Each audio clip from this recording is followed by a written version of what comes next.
Hello everyone, welcome to DC teachers academy. देखिए, last video में हमने डिस्कस कर लिया था पॉइंट नंबर 30 तक, यानी जानवर और पक्षियों के बारे में हम डिस्कस कर रहे थे। जानवरों की विशेषताएं हम ऑलरेडी डिस्कस कर चुके थे। ठीक है, आज हम इस वीडियो में पक्षियों की विशेषताओं के बारे में डिस्कस करेंगे और भी कुछ इंपॉर्टेंट पॉइंट्स जो आपके सीटेट के एग्ज़ाम के लिए इंपॉर्टेंट है उसके बारे में डिस्कस हम यहाँ पर करेंगे। तो यहाँ पर सबसे पहले हम डिस्कस कर लेते हैं पक्षियों की विशेषताएं। तो पक्षियों की विशेषताएं क्या है? पक्षियों के कान दिखाई नहीं देते क्योंकि इनके जो कान होते हैं वो हमेशा पंखों से ढके होते हैं। हालांकि पक्षियों के कान होते हैं लेकिन इनके कान जो है पंखों से ढके होते हैं। ठीक है, पंख मतलब जो आपने देखा होगा बाल जो होते हैं उससे ढके रहते हैं। ये छेद ही पक्षियों की सुनने में मदद करते हैं। मतलब पक्षियों के सिर के दोनों तरफ छोटे छोटे छेद होते हैं जो ढके रहते हैं, उन्हीं को हम कान कहते हैं। ये पक्षियों के सुनने में मदद करते हैं। अधिकतर पक्षियों की आंखें सिर के दोनों ओर पाई जाती हैं। पक्षियों की आंखें जो होती हैं वो सिर के दोनों ओर होती हैं। पक्षी एक ही समय में दो भिन्न चीज़ों को देख सकते हैं। इंपॉर्टेंट चीज़ है कि पक्षी एक ही समय में दो चीज़ों को देख सकते हैं। जब पक्षी बिल्कुल सामने देखते होते हैं तो इनकी आंखें एक ही चीज़ पर होती है। आगे हम बात करें, कुछ पक्षी अपनी गर्दन बहुत ज़्यादा हिलाते हैं। अधिकतर पक्षियों की आंखों की पुतली घूम नहीं सकती, इसलिए वे अपनी गर्दन को घुमाकर आसपास की चीज़ों को देखते हैं।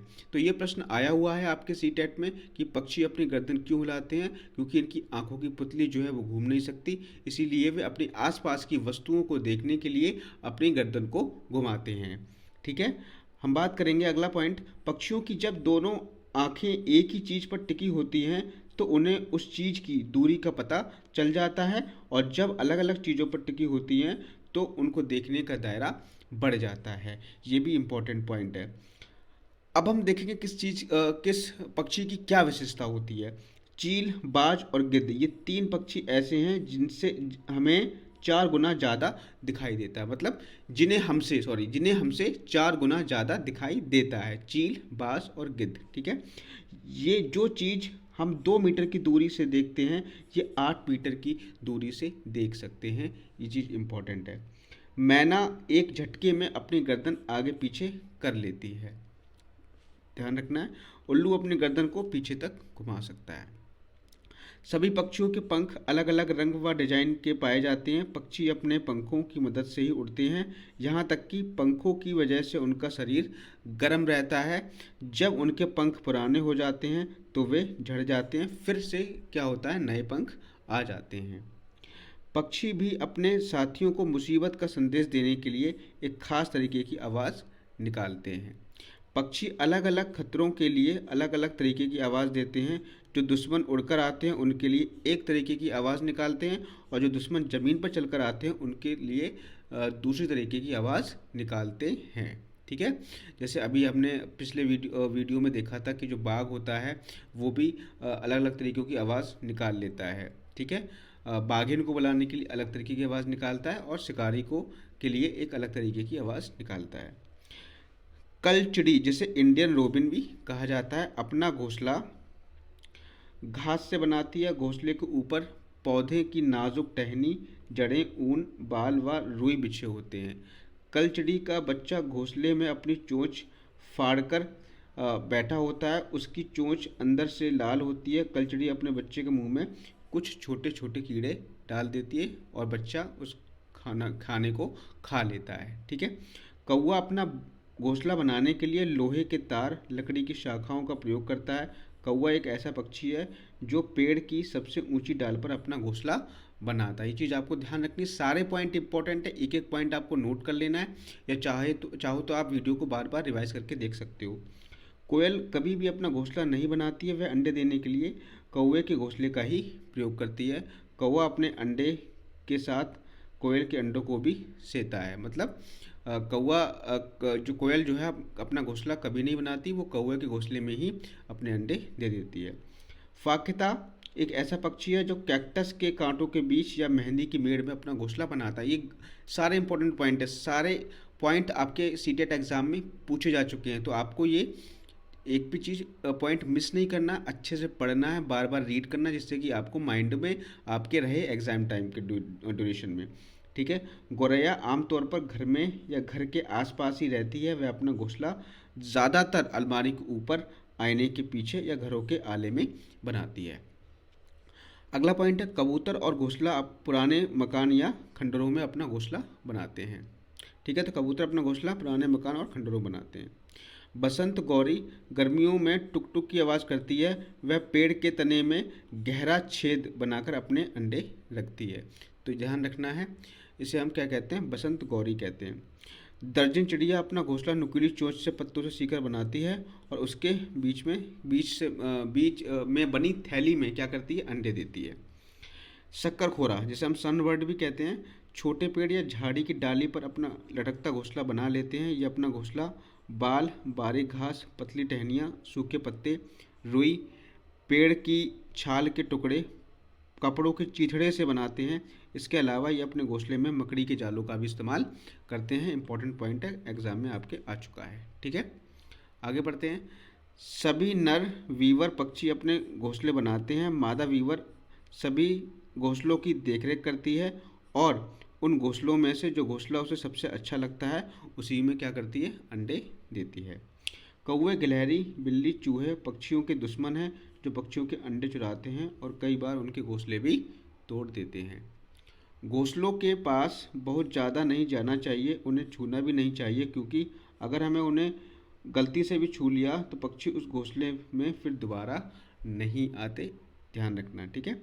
पक्षी अपने घोंसलों का इस्तेमाल अंडे देने के लिए करते हैं। जब अंडों से बच्चे निकल जाते हैं तो वे घोंसले को छोड़कर कहीं उड़ जाते हैं। छिपकली, गौरैया, कछुआ, सांप, ये सभी क्या करते हैं, अंडे देते हैं। ये चीज़ ध्यान रखना है। छिपकली है, गौरैया, कछुआ और सांप, ये सभी क्या करते हैं, अंडे देते हैं। यदि हम मछली को पहले से उबले लेकिन कमरे के तापमान पर ठंडे किए गए भरे पानी में रखते हैं तो मछली मर जाती है। यानी मछली को हम पहले से उबले हुए और कमरे के तापमान में ठंडे किए हुए पानी में रखते हैं तो मछली मर जाती। क्यों मर जाती है? क्योंकि मछली जो पानी के अंदर जो मिनरल्स होते हैं उनको खा करके जिंदा रहती है। तो अब क्या होता है, जो बॉइल्ड वाटर जो होता है उसके जो उसमें कुछ मिनरल्स जो होते हैं वो उसके ख़त्म हो जाते हैं, इसीलिए जो है मछली उबले हुए पानी में जीवित नहीं रह पाती। क्योंकि मछली का घर पानी खनिज रहित हो जाता है और पानी को उबालने पर उसके सभी खनिज तत्व खत्म हो जाते हैं। चीज़ ध्यान रखना है। आगे हम पढ़ते हैं। वृद्धि और प्रजनन एक ऐसा युग्म है जो पेड़ पौधों जीव जंतु दोनों में पाया जाता है। अब देखिए यहाँ पर हम बात करेंगे पौधों के बारे में। ठीक है, पक्षियों के बारे में बात कर ली, अब हम पौधों के बारे में बात करेंगे। तो यहाँ पर आप देखोगे पेड़ पौधे हमारे जीवन का महत्वपूर्ण हिस्सा होते हैं। पौधे हमें सांस लेने के लिए ऑक्सीजन प्रदान करते हैं और कार्बन डाइऑक्साइड ग्रहण करते हैं। ठीक है, तो ध्यान रखना है कि पौधे हमें क्या देते हैं, ऑक्सीजन प्रदान करते हैं और CO2 को ग्रहण कर लेते हैं। भोजन के रूप में भी पौधों का इस्तेमाल किया जाता है। पौधों से हमें फल फूल लकड़ी हमारे वास्तविक जीवन के लिए उपयोगी है। यहाँ तक कि बहुत सारे जानवर भी पेड़ पौधों पर निर्भर रहते हैं। पेड़ पौधे हमारे वातावरण को दूषित होने से बचाते हैं। इस अध्याय में हम विभिन्न प्रकार के पेड़ पौधों के बारे में जानकारी प्राप्त करेंगे। तो पहला जो पेड़ है आपका वो है आपका खेजड़ी का वृक्ष। तो इससे आपका प्रश्न बन चुका है। तो खेजड़ी का वृक्ष रेगिस्तानी इलाके में पाया जाता है और इस पेड़ को उगने के लिए ज़्यादा पानी की ज़रूरत नहीं पड़ती, क्योंकि रेगिस्तानी इलाके में पाया जाता है। तो इसीलिए ऑब्वियस सी बात है कि इसको ज़्यादा पानी की ज़रूरत नहीं पड़ेगी। इस पेड़ की छाल का इस्तेमाल दवा बनाने के लिए किया जाता है। इस पेड़ की लकड़ी में कभी भी कीड़ा नहीं लगता। इन पत्तियों का इस्तेमाल वहाँ पर रहने वाले जानवर भी अपने भोजन के रूप में करते हैं। इस पेड़ की कलियों का इस्तेमाल सब्जी बनाने के लिए किया जाता है और इस पेड़ की छाया में बच्चे खेलना पसंद करते हैं। यह पेड़ ज़्यादातर राजस्थान व जोधपुर में खेजड़ली गांव में पाया जाता है। इस गांव का नाम भी इसी पेड़ के नाम पर पड़ा था। लीची के बारे में देखें। लीची बिहार के मुजफ्फरपुर जिले के बौचाहा गांव में लीची के बहुत सारे पेड़ पाए जाते हैं। तो बौचाहा गांव कहाँ पाया जाता है? ध्यान रखना, बिहार के मुजफ्फरपुर जिले में। ऐसे छोटे छोटे प्रश्न सीटेट बना देता है। लीची के फूल फरवरी में खिलते हैं। ध्यान रखना, कब खिलते हैं? फरवरी में खिलते हैं। लीची के फूल मधुमक्खियों को अपनी तरफ बहुत आकर्षित करते हैं, ये चीज़ ध्यान रखनी है, यही इम्पोर्टेंट पॉइंट हैं एग्ज़ाम के लिए। अब हम बात करेंगे डेजर्ट ओक की, यानी रेगिस्तानी ओक। यह पेड़ ऑस्ट्रेलिया में मिलता है। कहाँ मिलता है ये पेड़? ऑस्ट्रेलिया में मिलता है। इस पेड़ पर बहुत कम पत्तियाँ पाई जाती है, यहाँ पर पत्तियाँ जो है बहुत कम होती है। तो रेगिस्तानी ओक ऐसा मत समझ लेना कि राजस्थान में मिलता है, रेगिस्तानी ओक ऑस्ट्रेलिया में मिलता है। यह पेड़ इतना ऊंचा होता है कि जितनी लंबी हमारी कक्षा की दीवार की ऊंचाई होती है। इस पेड़ की जड़ें जमीन में 30 मीटर गहरी होती हैं, अर्थात यदि हम 30 पेड़ों को जमीन पर लाइन से लिटा दें, इसकी जड़ें 30 पेड़ों की लंबाई के बराबर गहरी होती है, मतलब गहराई इस पेड़ की ज़्यादा होती है। इस पेड़ की जड़ें जमीन में इतनी गहराई तक जाती हैं जब तक कि पानी उन जड़ों तक नहीं पहुंच जाता। इस पेड़ का पानी तने में इकट्ठा हो जाता है। इस इलाके के लोगों को इस बात की महत्वपूर्ण जानकारी होती है। जब इस इलाके में पानी की बहुत ज़्यादा कमी हो जाती थी या पानी बहुत ही बिल्कुल ही नहीं रहता था, तो लोग इस पेड़ के तने में इकट्ठे हुए पानी का इस्तेमाल करते थे। ये लोग इस पेड़ के तने के अंदर पतला पाइप डालकर पानी निकाल लेते थे। ठीक है, तो ये रेगिस्तानी ओक की विशेषता है। अगला हम बात करेंगे खजूर। तो खजूर के पेड़ सिर्फ अबू धाबी में पाए जाते हैं, क्योंकि इसी पेड़ में वहाँ की ज़मीन के अनुसार विशेषता पाई जाती है। नारियल के पेड़ जो हैं सबसे अधिक कहाँ पाए जाते हैं? केरल में पाए जाते हैं। सरसों, मेथी दाना, तिल, धनिया बीज वाले पौधे हैं। ये जो हैं आपके सरसों, मेथी दाना, तिल हो गया, धनिया हो गया, ये सारे क्या हैं? बीज वाले पौधे होते हैं। आगे हम बात करें तो यहाँ पे हम बात करेंगे शिकारी पौधे के बारे में। जो पौधे चूहे, मेढक, कीड़े मकोड़े और छोटे छोटे जीवों का शिकार करते हैं, उन्हें शिकारी पौधे कहते हैं। शिकारी पौधों में नेपेंथिस इम्पॉर्टेंट है, ये बहुत ज़्यादा प्रसिद्ध पौधा है। यह ऑस्ट्रेलिया, इंडोनेशिया और भारत के मेघालय राज्य में पाया जाता है। यह पौधा आकार में लंबे घड़े जैसा होता है, इसीलिए इसको घटपर्णी भी कहते हैं। इसके ऊपर पत्ती से बना एक ढक्कन होता है। इस घड़े में से एक विशेष प्रकार की खुशबू निकलती है जो कीड़ों को अपनी तरफ आकर्षित करती है। जैसे ही कीड़े इसके ऊपर पहुंचते हैं, पौधा इन कीड़ों को अपने अंदर ही जकड़ लेता है और इन कीड़ों को बाहर निकलने नहीं देता। इसीलिए इसको हम घटपर्णी भी कहते हैं। कहाँ पाया जाता है? ऑस्ट्रेलिया, इंडोनेशिया और भारत के मेघालय वाले इलाके में पाया जाता है। आगे हम बढ़े, क्रोटोन। इन पौधों के पत्ते रंग बिरंगे होते हैं। इन पौधों की जड़ें जमीन के अंदर तक नहीं होती हैं।